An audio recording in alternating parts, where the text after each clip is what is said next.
not been to Minnesota in probably 20 years. Bring gas. Welcome to Flagrant Howls, a Minnesota Timberwolves lifestyle podcast.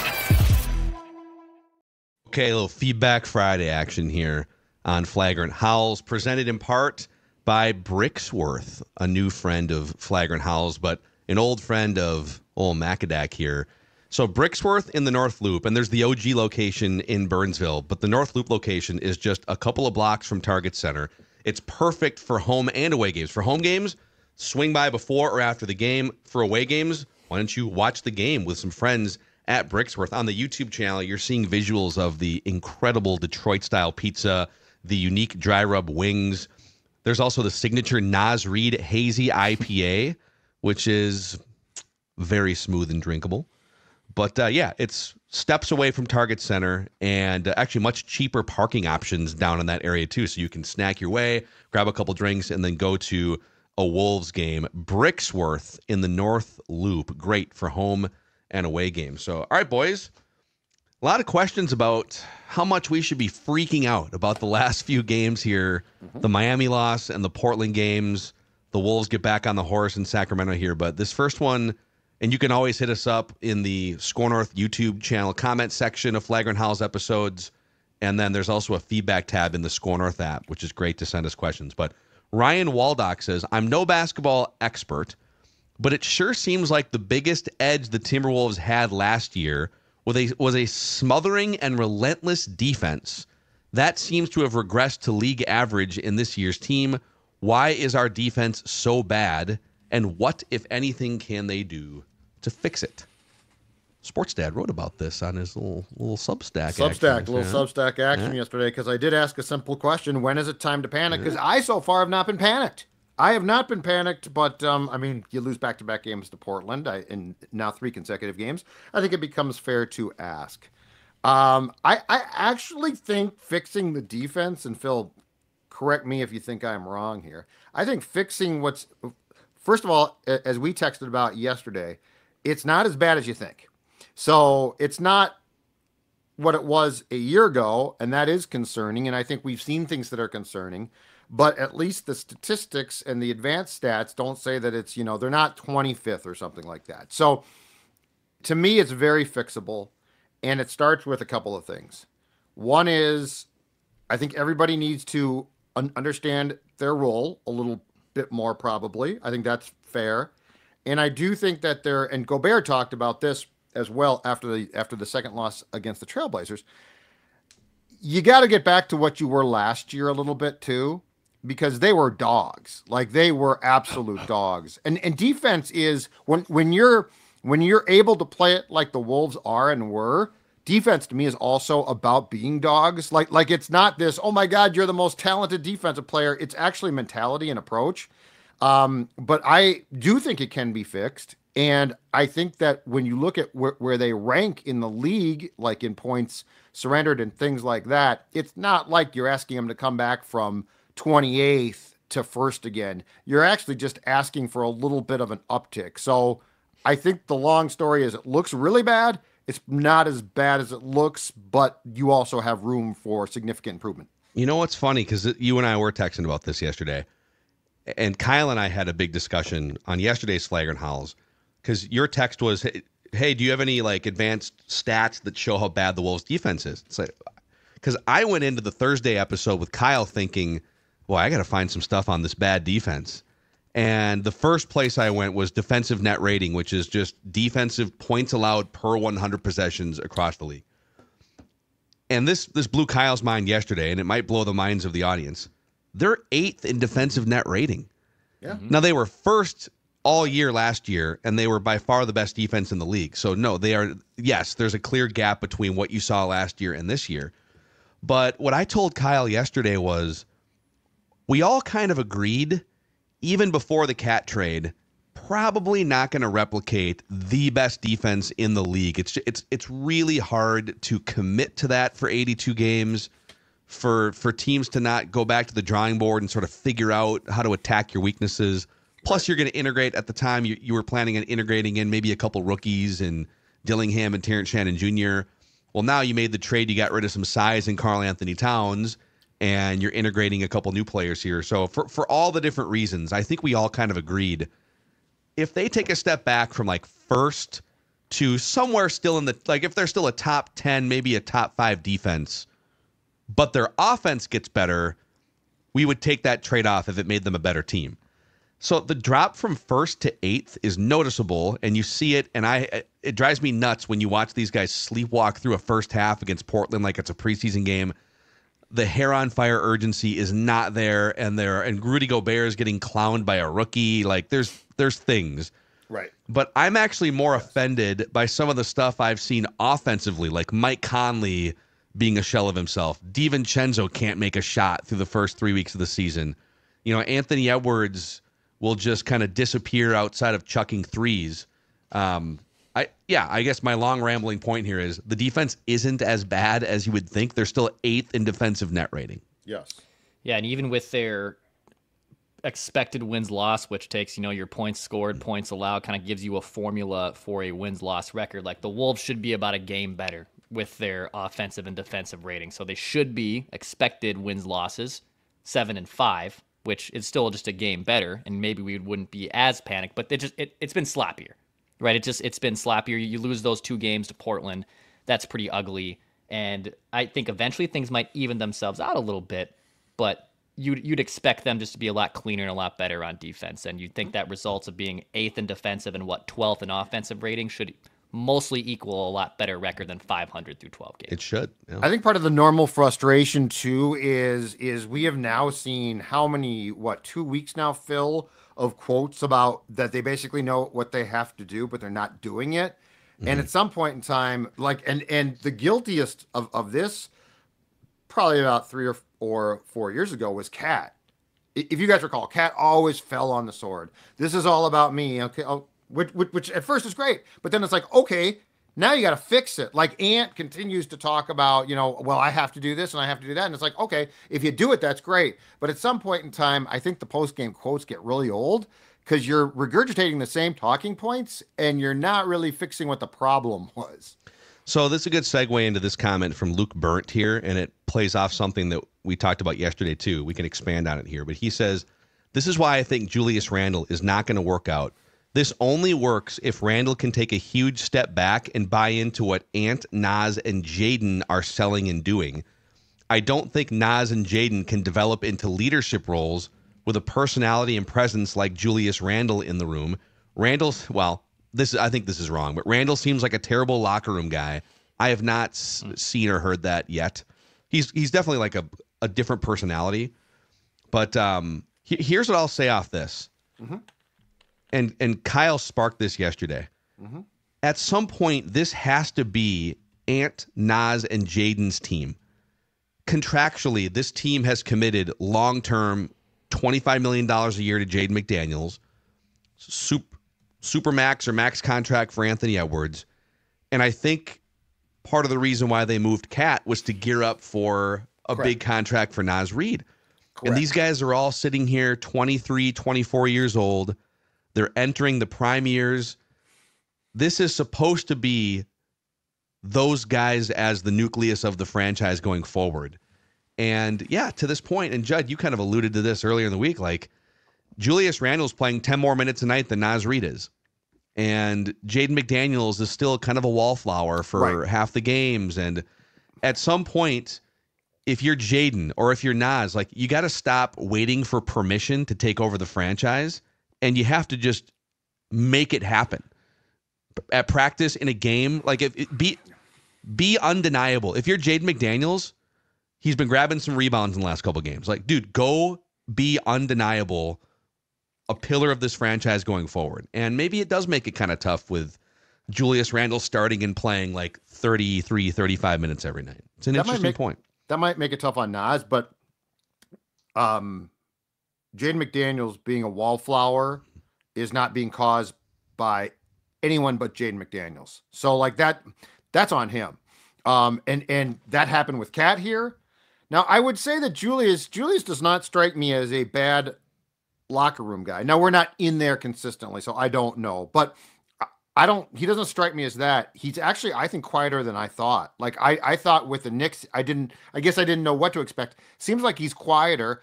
Is he moody? Probably. Was Cat? Absolutely. So yeah, I think this is more, if you break it down with the three names that you brought up, Phil, this is more of an Ant. You need to deliver on what you talk about. Mm-hmm. Jaden, you need to break out of this weird shell. And what's weird is when he gets going well, when he gets hot, you can see like the feisty Jaden. But there's times where he's just moaning and, that his head is down. And then on Naz, yeah, I might look to empower Naz a bit more. And I like a lot. And I think a lot of what Naz brings is great. So I guess I'd be hard-pressed to criticize him much there. But Julius Randle seems like a very convenient fall guy for the start. My biggest issue with Jaden McDaniels, so this is his 5th year. In his 3rd year, he took big steps forward as a shooter, as a scorer, just everything. That's when he really started being regarded as a premier defensive player in the league too, was 2 years ago, and then he gets the All-NBA, All-Defense last year. But 2 years ago, he starts shooting 40% from 3. He jumps up to 12 points a game, and he was much more of a force. All right, 22 years old, big step forward. Now we're going into year 4, last year, age 23. What happens? Mm-hmm. He takes a step back down to 10 points a game from 12. His three-point shooting goes from 40% down to 33%. And now his defense was still there, but the offense takes a step back. And through 12 games this year, it's taking another step back. Right. So he's shooting 27% from 3 to start the year. Again, it was 40% 2 years ago. And he's now down under 10 points a game offensively. So I ask rhetorically, I guess, why is he going backwards over the last 2 or 3 seasons as he's entering his prime years? You could say some of it's on just the Wolves and what they're asking other people to do, but I keep going back to be undeniable, dude. You're out there for 30 minutes. Right. Go get it. This team is looking for energy. They're looking for a lightning rod. They're looking for some more rebounds. They're looking for some more offense. Make a corner 3. So, yeah, I don't know. Jaden McDaniels, let's pick it up. Yeah. And let's not blame, until we have like a far bigger sample size and knowledge, let's not blame the Knicks guys for being the problem. Like, I mean, DiVincenzo's off to a bad start. I think he'll be fine. Yeah. But it just seems like a really easy fall guys, right? To say, well, Julius Randle's the problem. These guys are professionals, and Jaden's not 19 years old. So I'm with you. Yeah. Let's see here. Jack Seibel says, I'm watching the Warriors, Cavs, and Celtics this week, and the amount of hustle that they all have is crazy. And then I watch our Timberwolves, and we have no hustle, no discipline, no heart this year, it seems. Yes, we are 500, but it feels like in a lot of the games, Ant was just going crazy and knocking down threes. There's not an urgency or an emphasis on our effort. I'm not worried or anything, but we are not a contender or close to one in these first 12 games. We got to step it up. That is a noticeable thing, in that when you played the Timberwolves last year, most of the time, and in the playoffs, you were getting an absolute ball of energy team that was trying to prove something every single night. And there seems to be a little bit of like, we've kind of made it, and we don't necessarily need to come out and we're going to play at like 80-85% and kind of see what happens in the second half is what it feels like. They're playing like they can flip a switch, which is a really dangerous game. It's a really dangerous game because they don't have the horses yet who have proven, like there are some teams we have seen do this, right? And the really good teams with guys who have championship rings have done it. And guess what? They can get away with it. This team can't. But this also goes back to the first point, which is what you're talking about, Phil, starts with defense. Like, that's not an offensive thing. That is, you are dogs on defense. You hound people. And it doesn't personally look like a really fun way to play. It looks exhausting, but that was their formula last year. Yep. A lot of good stuff in here. There's a lot of therapeutic stuff in here. Let's see. Morgan Haas. With the Timberwolves now out of the play-in, if it started right now, and seeing Mike Conley, would you have the Wolves run this lineup back from last year? Anthony Edwards, let's see here. Who knew Cat meant so much to our defensive identity? It was kind of like, basically, did they make a mistake with with this trade. I still listen, man. Tim Connolly has nailed. Here's another comment to you on this line from Love, Peace, Freedom 1978 on the YouTube channel. Looks like our GM got outsmarted again. Again? Again, I don't know. I feel like Tim Connolly has made every possible correct move going back to Denver and his first 3 years in Minnesota. So I'm not going to react to a 12-game sample and say he whiffed on this Karl-Anthony Towns trade. By the way, Cat putting up crazy offensive numbers. The Knicks are under 500 because they can't stop anybody. Their defense is terrible. They have no depth because they traded away 2 players for 1. And how about that for a Tibbs team? Yeah. To be defensively that inept. No, do they turn it around at some point? Maybe because it's November 15th. Yeah. But I don't know. I guess I'm not ready to say that like, oh, we should all regret the trade that happened because. Well, what do you, Phil? What do you see like in terms of Cat's absence? And Cat is a good player. No one's saying he's not. But like when you watch this team now compared to with Cat, how much of a difference in the 6-6 start, and really probably more importantly the eye test, do you see? Like if you put Cat back here, how much of a difference do you think it makes? The biggest thing, eye test. I'll give you, because I could give you a bunch of data and stuff, but eye test, it looks like a lot of guys are not on the same page, but they probably shouldn't be yet. The turnovers, the Wolves have like the 3rd or 4th highest turnover rate in the league. And if you watch, how are some of these turnovers happening? Well, some of it is you got guys who don't know where other players are supposed to be because they haven't practiced or played enough together. Fast forward to January and let's see if some of the same sloppy passes are happening. Right.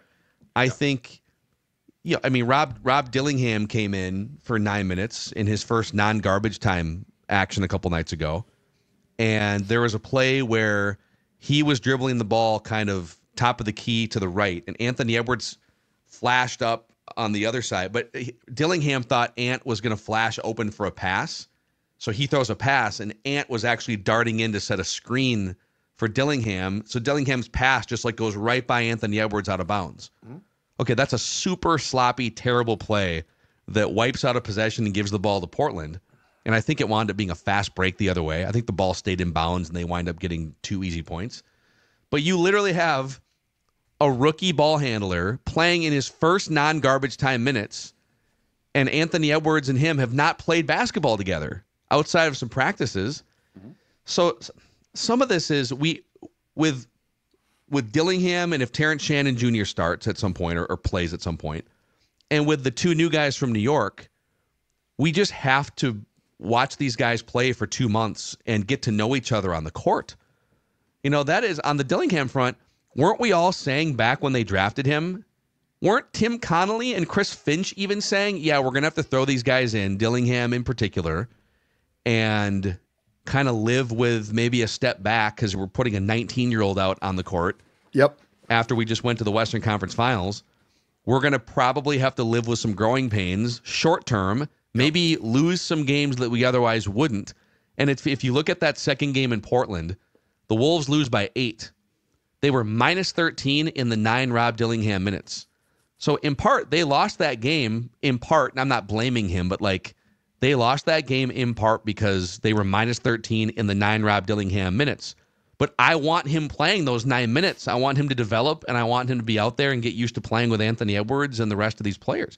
Because how is he going to become a viable NBA player if he doesn't play right at least 9 minutes, maybe even more at some point? Right. Yeah. And I think it's probably more. So I think you can probably turn it around more on defense. Like if you're going to make a statement tonight, as we record this on Friday, and they play the Kings on what I'm sure will be a glorious court in Sacramento tonight in the NBA Cup. I think if you're going to start to turn things around or the perception there, right? I think it's defense. Because you're like, I don't think the offensive problems should be a surprise. Like that is going to just take time. And we've talked about that. I think talking about the fact that continually that we have to give more of an effort on defense sort of shines a light on, okay, then do that. But yeah, I think offensively, and I'll go back to this. DiVincenzo so far has not been great. It's 12 games. I think he'll be absolutely fine. Yeah, me too. And when he's fine, you're going to be getting a ton of threes. So like there's a lot of things here. There's a lot to unpack, and it all sort of ends up being cobbled together like chords that tie. So it's just one big frustration. But I think your defense can get itself right. And again, it's not that far off. It can get itself right quickly here. The offense is just going to take some time, but there's no rule that the defense can't actually win you games. Yeah, I mean, Mondays we do the State of the Wolves, and we'll do a vibe check, but the vibes are definitely just not what you'd like them to be through 12 games. I don't think it's still like on. I know some people are probably hitting the panic meter right now, but I'm not there quite yet. But you do want to see the vibes. Like, I think these games this weekend are huge. Like, Friday night's huge. Go get a big win, and I think it'll help a lot because they kind of need it. They kind of need it to get the vibes back in order. The Mavericks right now are 5-7, 4 straight losses. The Wolves are ahead of the Mavericks in the standings right now. Yeah, the Mavericks beat them. The Bucks with 2 Hall of Famers, they've won 2 in a row to get to 4-8.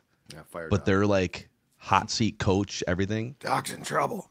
You know, the Sixers were without Embiid for basically their first 9 games, but they're sitting 2-9 right now. A Heat team is 4-6. There's a lot of really good teams that are expected to do something in their respective conferences that are just off to meh starts. So I don't know what the vibe is in Dallas, but are they freaking out? Those are 2 teams that went to the Western Conference Finals, and they would both not be in the play-in right now if the season started. January is going to be a better glimpse here. There's definitely a couple more that we need to get to here, Judd, but Butcher and the Boar. A buddy and I went to Butcher and the Boar last night and got into some of the did you? Some of the old fashions and the brisket. It's fantastic. Absolutely. Yeah. As you found out, Phil, a gathering place for Southern hospitality, great for family and business gatherings in the North Loop as well. And let me tell you about Thursday nights. In fact, you might have seen this last night. I'd be curious. Thursday night's prime rib night. Oh, they did have. Yep, they I don't did know have if you the guys prime are rib night into menu. A good prime rib slice comes with, get this, I've got the menu right here. Wedge salad, lobster mac and cheese, loaded baked potato, and an ice cream sundae to top it off with. It's a meal that's basically for 2, served on Thursdays until it's sold out. Absolutely fantastic. And as Phil said too, if you just want to stop by for a drink, happy hour every day, 4 to 6 p.m., brunch on weekends, located in the North Loop. Don't forget, Thursday is prime rib night at Butcher and the Boar. And not that far away from Butcher and the Boar is a place near and dear to our hearts, the Fillmore in Minneapolis, Dex.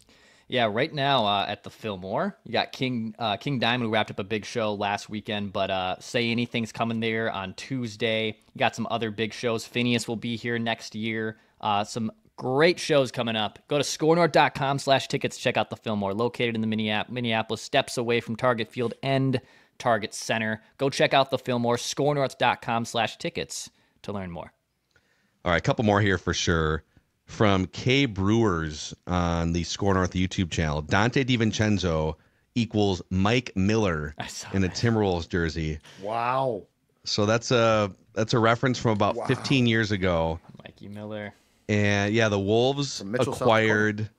Yep, they acquired Mike Miller in a trade with the Memphis Grizzlies, I believe. I love that trade at the time. I mean, he was that when they traded Randy Foye? I feel like. What was that trade? Let me see here. It was yeah. It was Foye to Memphis, wasn't it? And then the Wolves got Foye to the Wizards, and then a bunch of players there was like a 2-part trade, right? Yeah, he was traded by the Wolves. No, wait a second. He was traded by the Wolves with Foye to the Wizards. Oh, it was part of the Kevin Love trade. The K Love trade, yeah. Okay. And then, they got Marko Jaric. It was like a draft night trade. Yep. Or something. Yeah, because they took Mayo, right? Yeah. But anyways, he comes to the Timberwolves, and we all thought, this is great. This is one of the highest volume 3-point shooters. He's a sniper.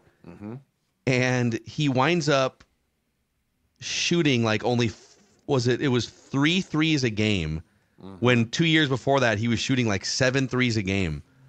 And I remember I was at a bunch of those games as a young credentialed member of the local media, and he would just pass up wide open threes to dribble into the paint and kick it out. And I don't know if they were telling him to not shoot as much, but yeah. So 2 years before that, he shot 14 times a game. And then with the Wolves, he shot 7 times a game, and nobody could figure it out. With Dante DiVincenzo, it's not a shot attempts thing, really. He's only making like 34% of his field goals and 30% of his threes. He's missing. I think he'll be fine. I'm not worried about him at all. Mike In fact, Miller, I do love his game. So, and then let's see. KCD says, love the podcast. Go Wolves. Had a thought maybe you guys could discuss here. While Anthony Edwards is shooting a bunch of threes and a good percentage, and that's all fine, I think it takes away from his ability to facilitate. He's never been a great passer, but his assists have always come from being in the lane and constantly drawing 2 to 3 guys. When he's just dribbling around the 3-point line, it seems the Wolves are missing something, and I think him being in attack mode is part of it. Could see that. Yeah. He's probably, I feel like it's weird. Again, there's so many tentacles at work here in this start. I feel like Ant is doing what he's being told to do. I feel like he's probably going to rein in the threes a bit, but he was making a ton of them. He went 0 for 9, I think, against the Blazers on Wednesday. But I do think there's some experimentation offensively here. But the point is a good one. Like, I get the point. I think he's taking it. I agree with the emailer here. I think he's taking this a little too far with the 3-point attempts. On one hand, mathematically, even with the 0 for 9 the other night, he's still shooting 42% on 11.5 attempts a game. Right. And mathematically, that's great, 100%.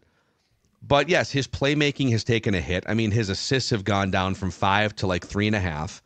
And his drives to the hoop are at a career low. I mean, he is, in terms of like getting inside 10 feet, inside 3 feet, he is seeing career low numbers just getting shot attempts off or getting into the painted area, the restricted area. And yeah, like how many times when he's aggressive getting downhill, and he did a great job of this last year of using that gravity to kick a pass out to a wide open shooter in the corner. So yeah, this is all a feel him out process. Maybe he scales back a little bit on the 3-point attempts, maintains a high percentage, but then uses the other possessions to get some guys involved. But it is something worth monitoring 100%. He's gone from 2 years ago, a third of his shot attempts came at the rim. This year, 17% at the rim. And he's mostly replacing those with 3-point attempts. So mathematically it does work, but yeah, there's some other components. Do you think he is, and I think that, I guess my response to the question I'm about to ask you for me would be no. Do you think he's gone rogue? Because to me, it feels like the team is encouraging this. I think the team definitely wants to get 40 plus 3-point attempts up per game. Right. And I agree they are encouraging this. I think there are some byproduct circumstances that maybe need to be accounted for here, in that I don't think he can just sit out there and launch threes and have that, because things get stale. Plus, like when you miss those shots, now it's, long rebound going out the other way, and it's a fast break the other way. So, it's something to keep an eye on. But again, I keep going on the surface. If you're going to shoot over 40%, you should be taking as many threes as you can until that percentage starts to diminish, because that's the thing, going to score a lot of points. Is the team going to adjust and discourage it if the percentage is what you're talking about? Well, yeah, if he starts to put together some more of these 0 for 9s, then they will. Get your ass back in the paint and get to the free throw line. But still. So some good stuff. Some good stuff from the audience here. There's some more, but we can definitely stockpile for next week to see what happens this weekend with this team. But here's your Feedback Friday episode of Flagrant Howls here. If you haven't already, please give us a 5-star rating and a positive review on Apple Podcasts and Spotify so we can keep growing this thing. Your favorite Timberwolves lifestyle podcast, Flagrant Howls. See you guys.